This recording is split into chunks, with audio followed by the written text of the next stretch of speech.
Welcome to the Bad Cats Club. I am Dolikisse, and here I am about to start up another Let's Play. And this time, it's none other than the infamous alien Colonial Marines. And for all of you not currently cringing, I just wanted to start off with a recap of the disaster that was this game's release. This is Rumor Control, here are the facts. This game took a lot of heat when it came out, and I find that the most common word used to describe it is disappointing. And here is a small sample of what the internet had to say about it. You know how some games are so bad they're actually fun to play? Alien Colonial Marines is not one of these games. It's just bad. It makes me wonder, did Gearbox actually sit down and watch the Alien movies? This game was difficult to complete, not because it was hard, but because it's a complete mess. Well, that does explain the lack of finished Let's Plays, but I've never not completed a Let's Play, and I'm not about to start now. Challenge accepted.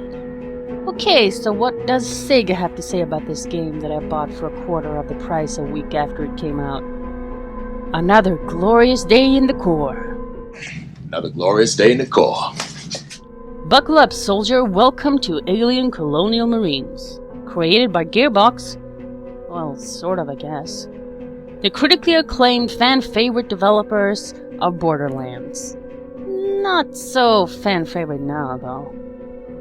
This first-person shooter is steeped in the eerie, claustrophobic, and terrifying atmosphere that made the Alien film successful worldwide.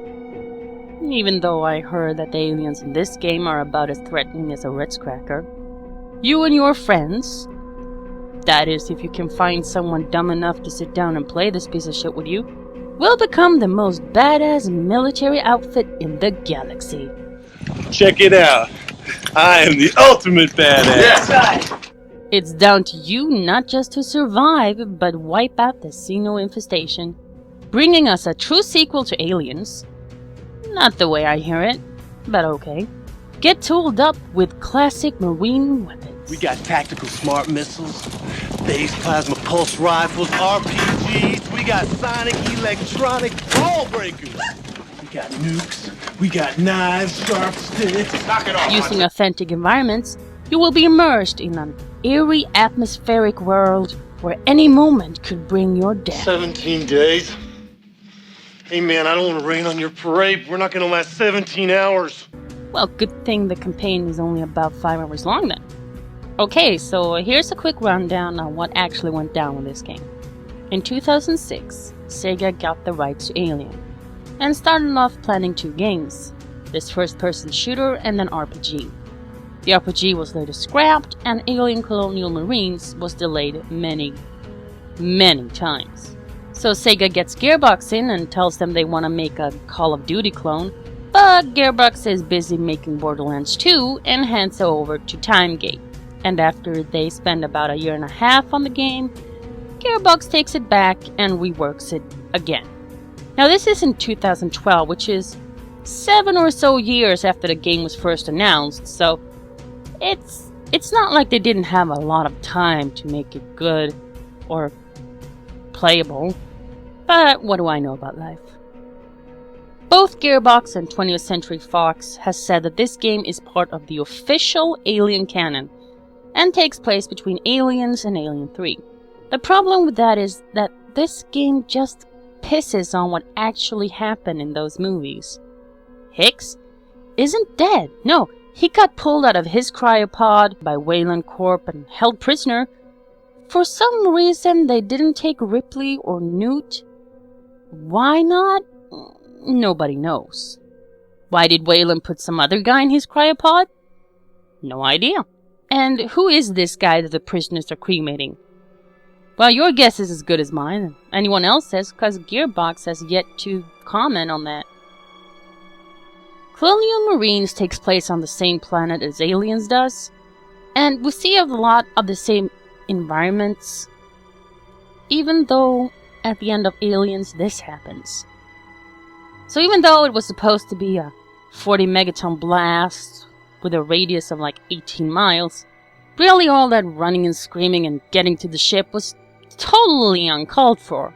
All they really had to do was this.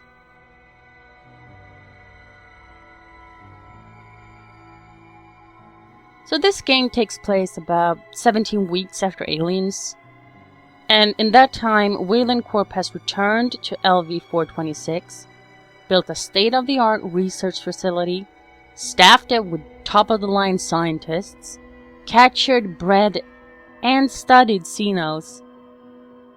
You know, because that's obviously not that time-consuming, I don't know. And it is all canon, because, you know, fuck logic. But this wasn't the real controversy of the release, oh no.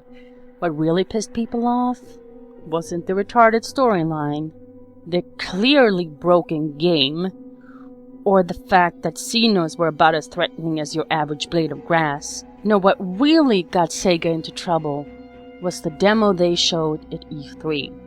The demo looked really good, and it seemed like an awesome game was about to come out. Too bad it looked nothing like it was actually sold. I mean, I understand that there's a difference between high-grade computers and a console, but this was just absurd. And people were generally pissed off. They felt cheated, and rightly so. The game looked dull. I'm not making that out too well. What is it, Hudson? You tell me, man. I only work here. Playing it was almost impossible because of the numerous game-breaking bugs. Be a stand-up fight, sir, or another bug hunt.